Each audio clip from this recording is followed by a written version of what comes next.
My name is Emma Walker, and I'm 34 years old. Tonight was supposed to be our 10-year anniversary celebration at Le Chateau, the most exclusive restaurant in town. I spent hours getting ready, excited for a romantic evening. Then James looked into my eyes and said, "I'm in love with someone else. I want a divorce." My world shattered into pieces right there between the filet mignon and creme brulee. But what happened next? He never expected my response.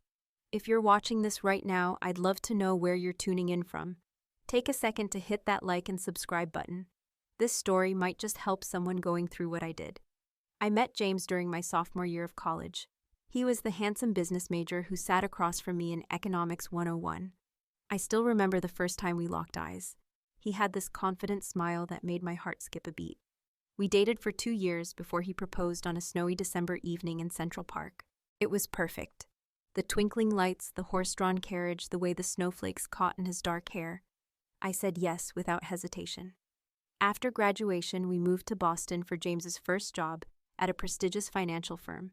I had dreams of pursuing a career in graphic design, but entry-level positions were scarce, and James's career was taking off. He was working 60-hour weeks, climbing the corporate ladder with impressive speed. So I took an administrative job to help support us while he established himself. It was supposed to be temporary. "Once I make manager, you can pursue whatever you want," he promised. "We're a team, Emma. Your dreams matter too." But somehow that moment never came. One promotion led to another, and before I knew it, I'd been at the same company for 8 years, my design portfolio collecting dust on my laptop. James was now a senior investment advisor with his own office and a 6-figure salary. We bought a beautiful colonial home in a quiet suburb, complete with the white picket fence I'd always dreamed about. Our life together looked perfect from the outside. We took amazing vacations: Paris for our 5th anniversary, a 2-week tour of Italy the following summer. We spent weekends at a charming bed and breakfast in Vermont, during fall hiking and admiring the foliage. We hosted dinner parties where James would show off his wine knowledge, and I'd prepare elaborate meals. Our friends called us the power couple. James's parents, Robert and Patricia, adored me initially. They lived about an hour away and would visit monthly for Sunday dinners. Patricia would often comment on how lucky James was to have found such a supportive wife. My parents lived in California, so we saw them less frequently, but they too believed I'd found my perfect match. We had plans to start trying for a baby after James's next promotion. We'd even converted the spare bedroom into a potential nursery, painting it a gentle, neutral green. I'd browse baby clothes online, imagining our future family. James seemed excited too, talking about teaching our kids to play baseball and taking family camping trips.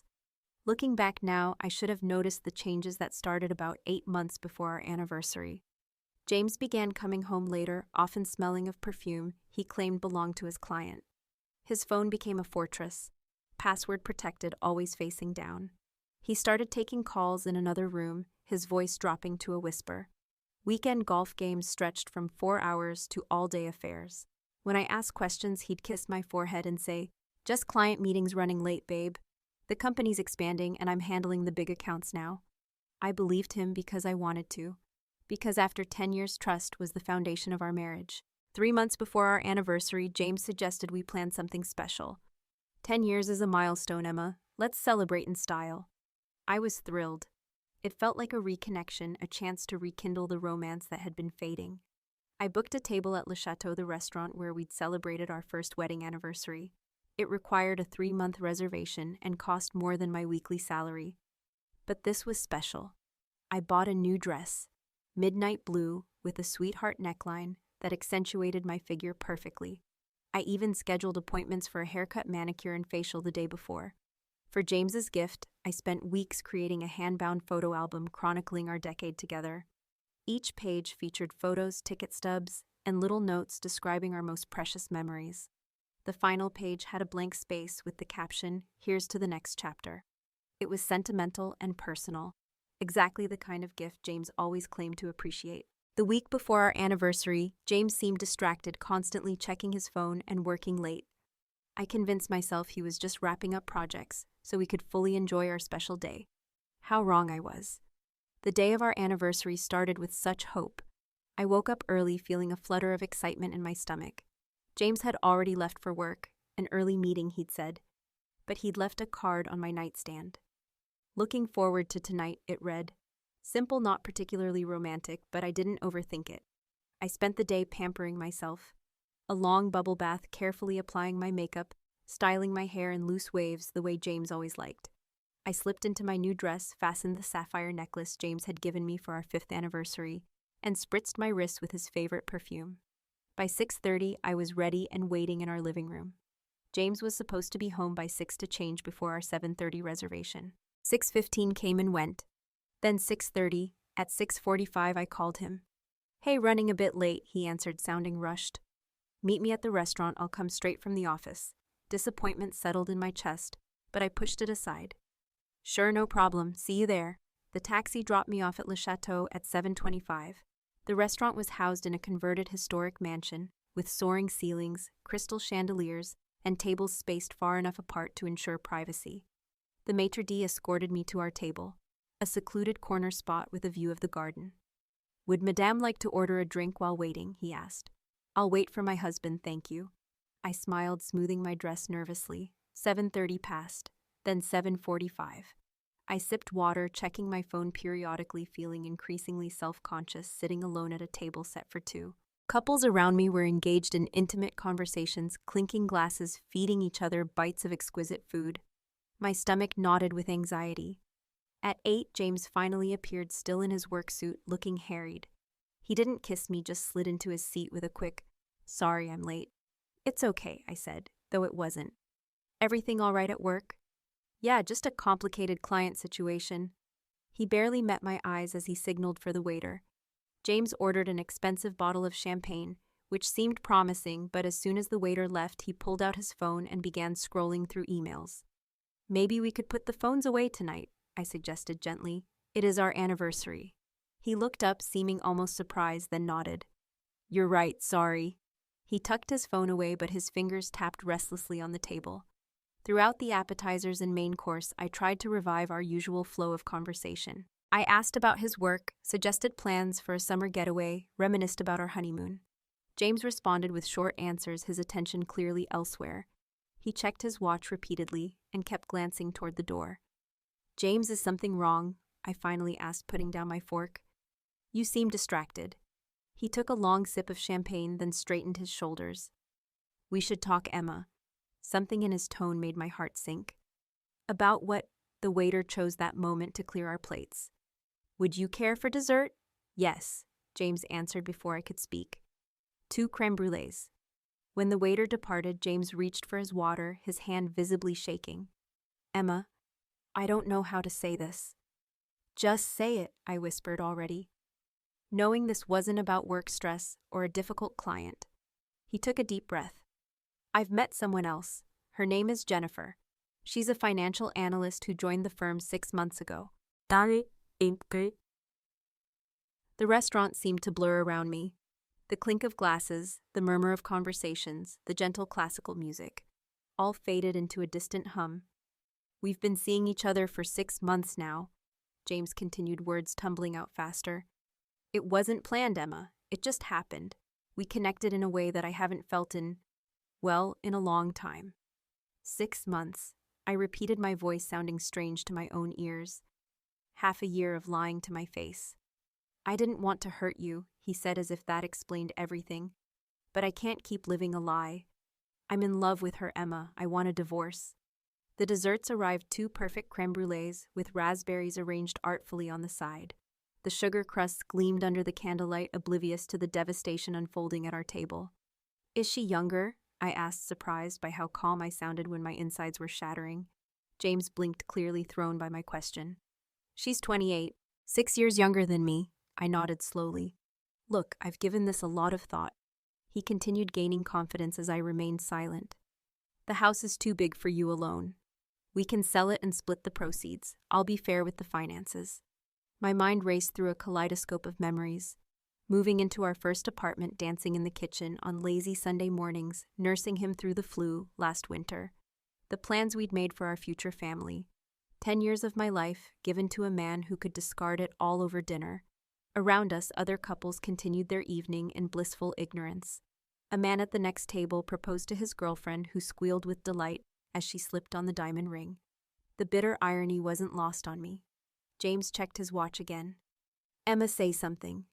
I looked down at my untouched dessert, the perfect caramelized top, now beginning to soften and collapse into the custard beneath, just like my marriage.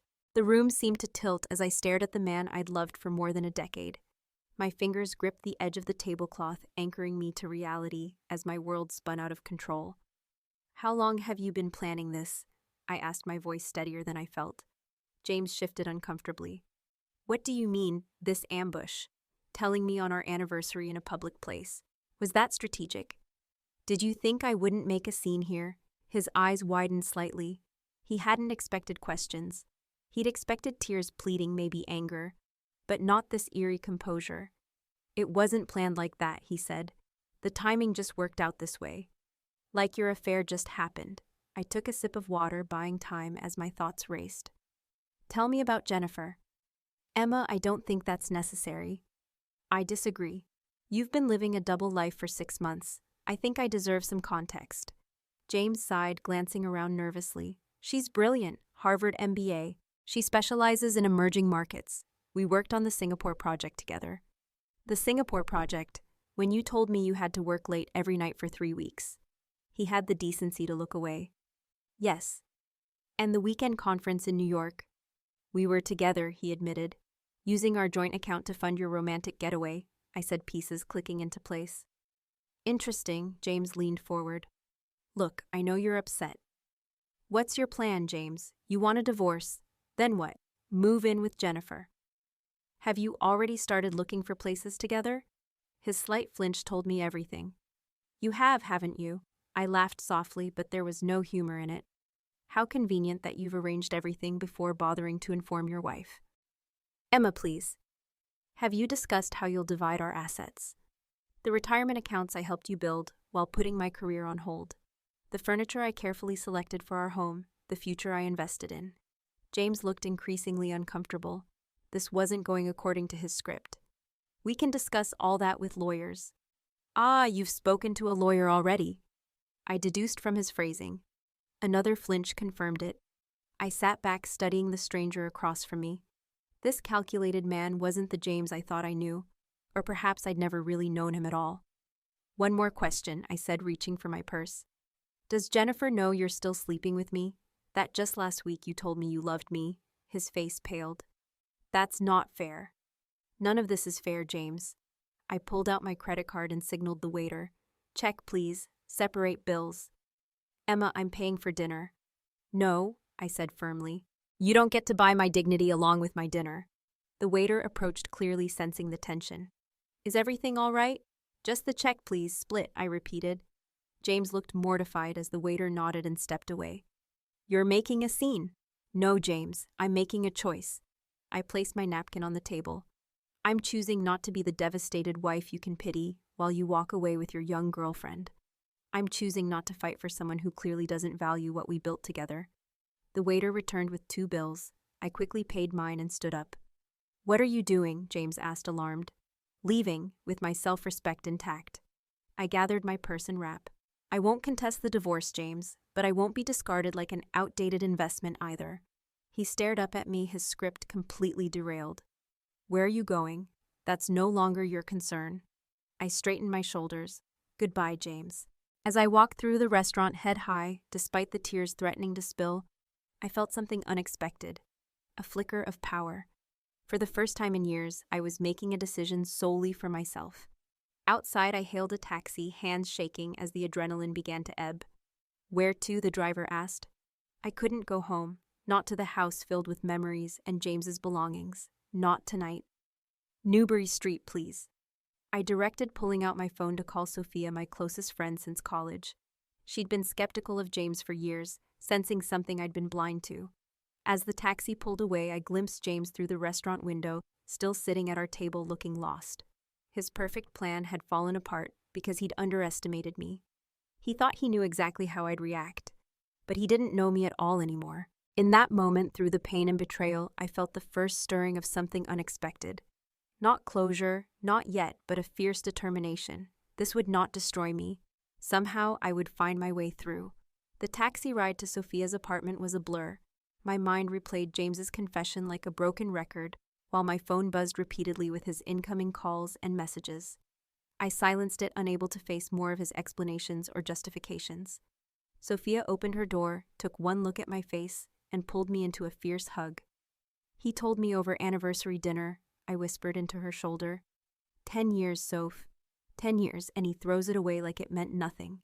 She led me to her couch, wrapped a blanket around my shoulders, and poured 2 glasses of wine. "Tell me everything." As I recounted the evening's events, Sophia's expression shifted from sympathy to anger to grudging admiration. "You just walked out, God, Emma, that's impressive. I would have thrown the creme brulee in his face." "Trust me, I considered it," I admitted, attempting a smile that felt more like a grimace. But I didn't want to give him the satisfaction of seeing me fall apart. Sophia took a deep breath. "Emma, there's something I need to tell you, and you're going to hate me for not saying it sooner." My stomach clenched. "What?" "I've suspected something was going on with James for a while. Last month I saw him and a woman at Rossetti's. They weren't just having lunch, Emma. The way they were looking at each other." "Why didn't you tell me?" My voice cracked. "I had no proof, and honestly I was afraid you wouldn't believe me. You and James have been together so long and you've always defended him." Sophia reached for my hand. "I'm so sorry." The betrayal stung, but I couldn't blame her. She was right. I probably wouldn't have believed her. I'd been willfully blind to the signs for months. My phone buzzed again. This time I glanced at the screen. 15 missed calls and a string of text messages from James. "Where are you? Come home so we can talk about this properly." "You're being irrational." "This isn't like you, Emma." "Jennifer means nothing, I made a mistake." The last message made me laugh bitterly. Now Jennifer means nothing, but an hour ago, he was in love with her. "He's panicking because you didn't follow his script," Sophia said. "He expected you to beg him to reconsider." I scrolled through older messages on my phone, searching for clues I'd missed. There were dozens of working late texts over the past months, late-night messages about client emergencies, weekend conferences, that now took on a completely different meaning. "I need to see what else he's been hiding," I said suddenly. Sophia hesitated. "Are you sure that's a good idea tonight? Maybe you should rest first." "I won't be able to rest, Soph, not until I know everything." She nodded in understanding and handed me her laptop. I logged into our shared email account, something we'd set up years ago for household matters. James rarely used it, preferring his personal and work emails, but occasionally bills and house-related correspondence came through. What I found sent ice through my veins. Emails about apartment viewings in the trendy part of downtown. Inquiries about moving services. A correspondence with a jewelry store about financing a diamond bracelet, certainly not for me. And most damning of all, conversations with his bank about restructuring his accounts dated nearly 2 years ago. 2 years, I whispered, staring at the timestamps. He said 6 months, but these emails go back 2 years. Sophia peered over my shoulder. "That's around when Jennifer joined the firm, isn't it?" I nodded numbly, clicking through more emails. Each one revealed another layer of deception. James had been systematically disentangling our finances, creating separate accounts, redirecting portions of his bonuses away from our joint savings. He's been planning this for ages, I realized. The anniversary dinner wasn't when he decided. It was just when he finally told me. Another email caught my eye. A confirmation for a safety deposit box rental. I'd known nothing about it. What else is he hiding? I wondered aloud, my shock giving way to anger. As the night progressed, I dug deeper, compiling evidence of James's duplicity. Sophia brought more wine-made coffee when that ran out, and sat beside me as I unraveled the elaborate web of lies that had been my marriage. By dawn, my eyes were burning from exhaustion and tears, but I had a clearer picture. James hadn't just been unfaithful. He'd been systematically preparing for a life without me while maintaining the facade of our happy marriage. "I need a lawyer," I said as sunlight began filtering through Sophia's curtains. "Not just any lawyer, the best divorce attorney in Boston." Sophia squeezed my hand. "My cousin Diane works at Brandenburg and Associates. They specialize in high-asset divorces. I can call her as soon as it's a decent hour." I nodded gratefully, my mind already shifting from shock to strategy. The pain was still there, a gaping wound in my chest, but alongside it grew something else, a steely resolve. "He thinks I'll roll over," I said, closing the laptop. "He thinks 10 years of supporting his career, managing our home, putting my dreams on hold. that it all counts for nothing. What are you going to do? Sophia asked. I looked out at the rising sun, thinking of all the mornings I'd woken up next to James, believing in our future together. I'm going to show him exactly who he underestimated. After 3 hours of fitful sleep on Sophia's couch, I woke to the smell of coffee and the sound of hushed conversation. Sophia was in the kitchen with a sharp-featured woman in a crisp pantsuit. Emma, this is my cousin Diane, Sophia introduced as I stumbled in, still wearing last night's wrinkled dress. I hope you don't mind that I called her early. Diane extended her hand. I've cleared my morning for you. Sophia says it's urgent. Over the next 2 hours, I laid out everything. The anniversary dinner revelation, the emails I'd discovered, my suspicions about hidden assets. Diane took meticulous notes, occasionally asking clarifying questions. Your husband made a critical error, she said finally. He got sloppy. Those emails create a paper trail of financial concealment, which works in our favor. What should I do now? I asked. First, secure your personal finances. Any accounts solely in your name, I nodded. My checking account from before we were married. My salary goes there, but most of it transfers to our joint account for bills. Stop those transfers immediately. Then we need to document everything in the house before he can remove anything valuable. My stomach churned at the thought of returning home. He'll be at work until 6. Perfect. We'll go now, Diane said, already gathering her things. Photograph everything, collect important documents, and secure any personal items of value. An hour later, I stood in the foyer of what had been my dream home, feeling like an intruder. Everything looked exactly as I'd left it yesterday. James's coffee mug in the sink, my magazine open on the coffee table, our wedding photos still prominently displayed on the mantel. The normality was jarring against the knowledge that nothing would ever be normal again. Working methodically, I photographed each room, opened every drawer, documented our belongings. In James's home office, I found a locked file cabinet I'd never paid much attention to. Can we open it? I asked Diane. She produced a small tool from her purse. Legal gray area, but since this is your marital home and you have equal right to the property within it. Inside, I found investment statements, property documents, and a folder labeled JW Private. My hands trembled as I opened it. Bank statements for an account I'd never seen.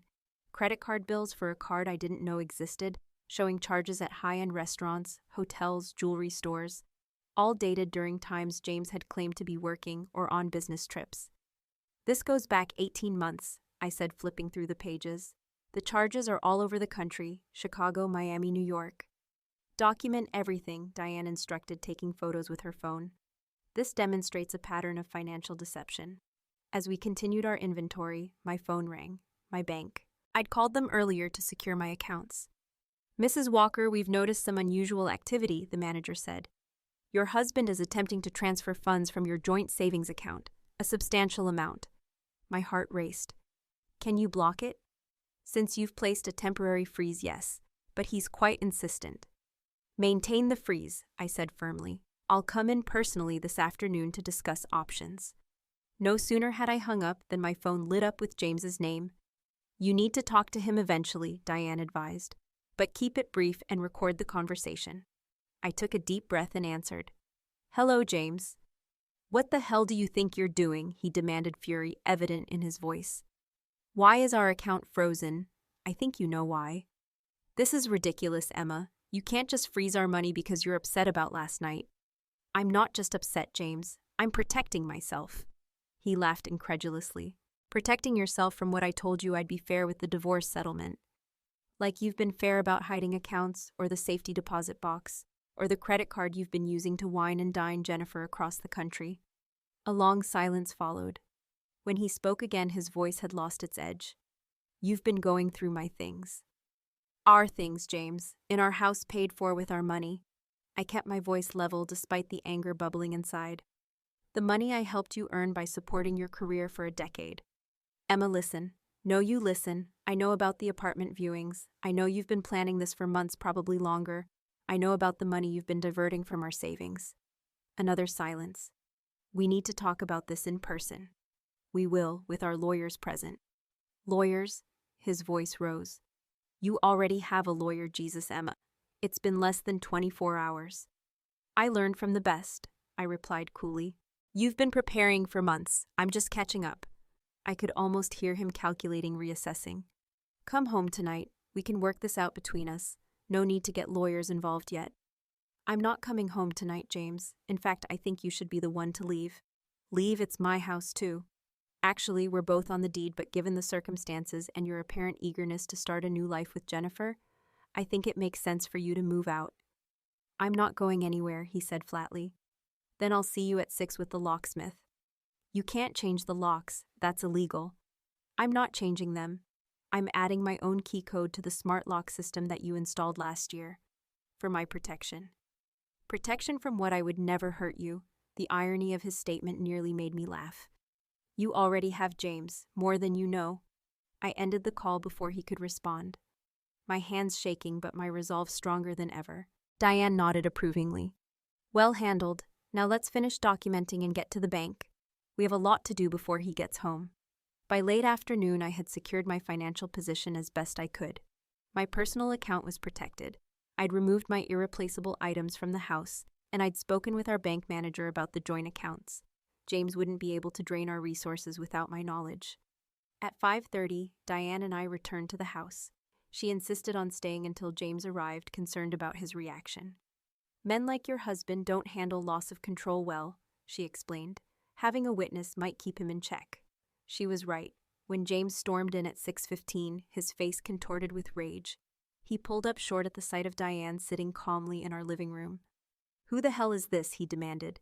James, this is Diane Brandenburg, my attorney, I said, amazed at how steady my voice remained. She's here to ensure our conversation remains productive. You brought a lawyer to our home. He looked incredulous.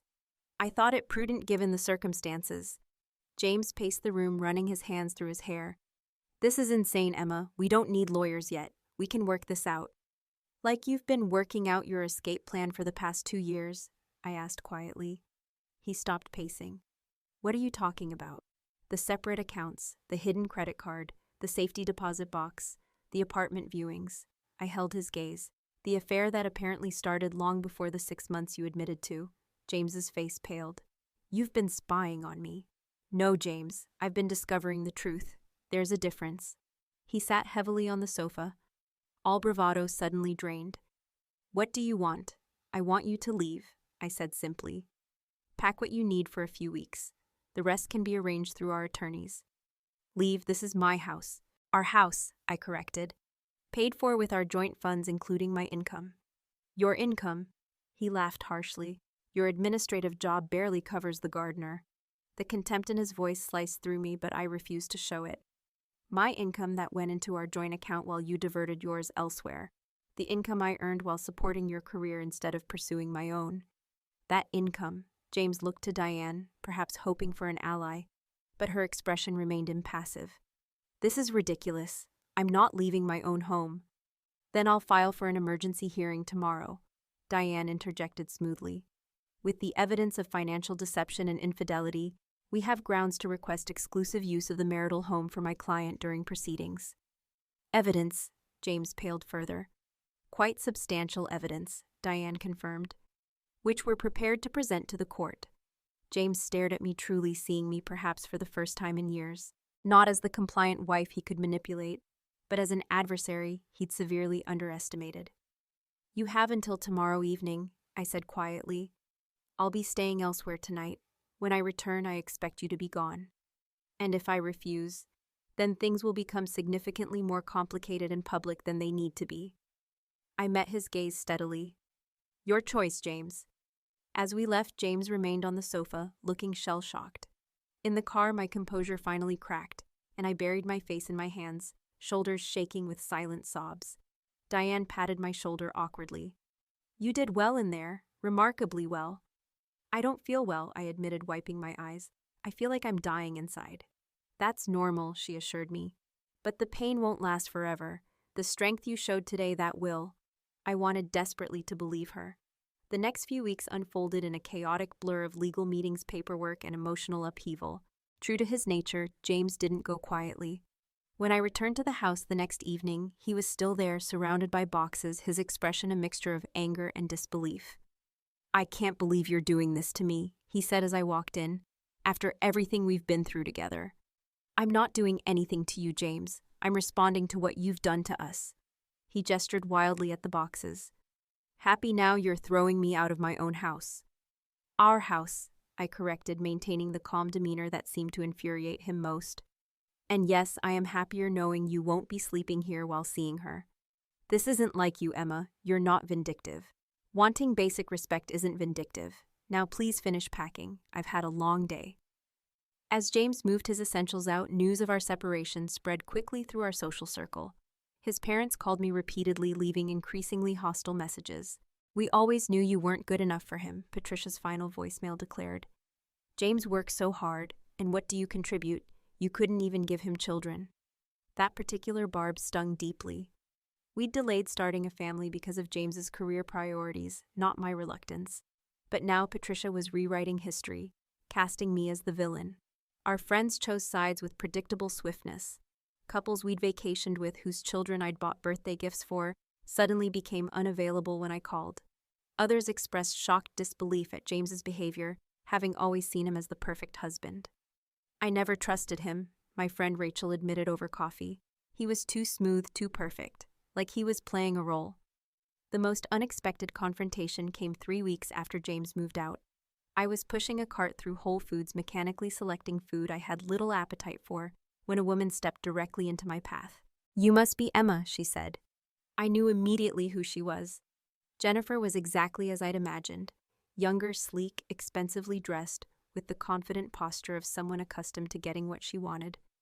"Jennifer," I acknowledged, my heart pounding. "This is awkward." "I thought we should meet," she said, surprisingly hesitant. "There are things you should know." We moved to the store's small cafe area, an absurd setting for such a conversation.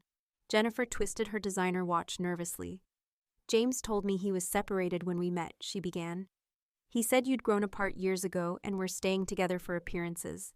I laughed despite myself. "We celebrated our 9th anniversary the week before he claims you started dating." Jennifer's perfectly sculpted eyebrows drew together. "He told me it was a formality, that you both dated other people." "I've never dated anyone but James since college," I said flatly. "And we were sleeping together regularly until the night he confessed at dinner." Her face paled. "He said you hadn't been intimate in over a year." "He lied. To both of us, apparently." Jennifer stared into her untouched coffee. "There's more. The apartment he's been looking at. He told me his parents were helping with the down payment, but I accidentally saw some bank statements. Let me guess, money from our joint savings." She nodded, looking genuinely distressed. "I'm not a homewrecker, Emma. I would never have gotten involved if I'd known the truth." "I believe you," I said finally. "James is very convincing when he wants something." "I've ended it," she said, meeting my eyes directly. "Last week after I found out about the money and other things." "Other things?" Jennifer hesitated. "He's been seeing someone else, a client." I found texts on his phone. The revelation should have hurt, but instead I felt oddly validated. The problem had never been me. It had always been James. "Thank you for telling me," I said, gathering my purse. "It can't have been easy." As I turned to leave, Jennifer called after me. "Emma, he underestimated you. We both did." I managed a small smile. "It seems to be a common mistake." Meanwhile, the financial reality of separation hit hard. James stopped contributing to our household expenses, claiming he needed his money for his new apartment.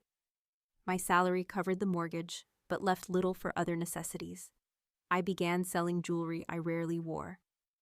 Designer bags I'd never really liked, but James had insisted on buying me. I also threw myself into reviving my long-dormant career aspirations. I updated my portfolio, took online courses to refresh my design skills, and began applying for positions that aligned with my original career path. 2 months after our separation, I landed an interview with a boutique marketing agency. The position paid less than my administrative job, but offered creative fulfillment and growth potential. I arrived early, nervous, but determined. "Your portfolio shows promise," the creative director said, flipping through my samples. "But there's a significant gap in your work history." I took a deep breath and chose honesty. "I put my career on hold to support my husband's. It's a decision I've been reconsidering lately." She studied me thoughtfully. "Life reassessments can be powerful motivators. Are you ready to commit fully to this field now?" "More than ready," I assured her. "I've been preparing for this transition for months." What I didn't say was that I'd been preparing emotionally for years, each time James delayed his promise to support my dreams. To my surprise, they offered me the position on the spot, with a 3-month probationary period and the understanding that I'd need to prove myself quickly. I accepted without hesitation. That evening, alone in the house that still held too many memories, I received a text from James. Heard you took a pay cut for some art job. Financially irresponsible during divorce proceedings. My lawyer will be interested. I didn't respond. His attempts to control me to make me doubt myself no longer worked. For the first time in years, I was making choices based on what I wanted, not what would please James or accommodate his priorities. The lowest point came 4 months after our separation. Diane called with news that broke through the protective shell I'd built around my heart. James and Jennifer are engaged, she said gently. I thought you should hear it from me before it hit social media. Though Jennifer had told me they'd broken up, clearly they'd reconciled. The speed of it was stunning. We weren't even divorced yet, and already he was planning a new life, a new marriage. That night, I allowed myself to truly fall apart. I screamed into pillows, threw photos against walls, drank too much wine, and cried until my throat was raw and my eyes swollen. I texted Sophia, a series of increasingly incoherent messages, until she appeared at my door, took the wine away, and held me while I sobbed. It's not fair, I kept repeating. 10 years of my life. I know, Sophia soothed, but you're going to get through this. You already are. In the harsh light of morning, nursing a headache and wounded pride, I made a decision. I wouldn't let James's actions define my life any longer. His engagement wasn't a setback. It was liberation. He was someone else's problem now. With newfound clarity, I threw myself into building my new life. I excelled at my job, impressing clients with my fresh perspectives.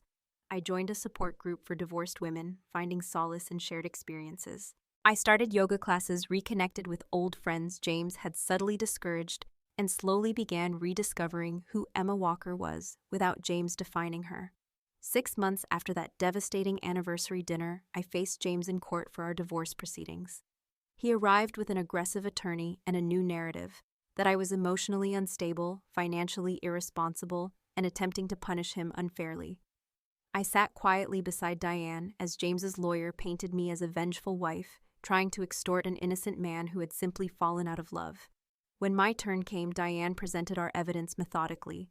The hidden accounts, the diverted funds, the apartment purchased with our joint savings, the extensive documentation of his affair, beginning nearly 2 years before our separation. The judge, a stern woman in her 60s, listened impassively.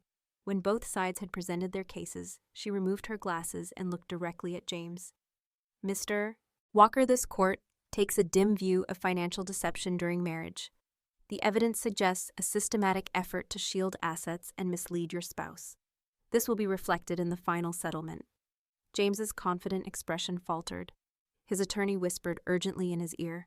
The judge continued, the marital home will be sold with proceeds divided according to contribution, including recognition of Mrs. Walker's non-financial contributions to the marriage. Mrs. Walker will receive 50% of all retirement accounts accumulated during the marriage, regardless of whose name they're in. As the judge detailed the rest of the settlement, I watched James's face cycle through shock, anger, and finally defeat. He had severely miscalculated. His careful plans to minimize what I would receive had backfired spectacularly. Outside the courthouse, as I stood with Diane reviewing next steps, James approached alone. Emma, can we talk? He asked, his voice lacking its usual confidence. Diane raised an eyebrow. Anything you need to say can go through me. Just 5 minutes, he insisted. In private. Against my better judgment, I nodded to Diane. It's okay, I'll meet you at the car. Once alone, James's posture changed. He moved closer, adopting the intimate stance that had once made my heart race. This got out of hand. We could have resolved this amicably. You mean on your terms, I corrected. The settlement is excessive. My lawyer says we can appeal. Feel free to try. His expression hardened.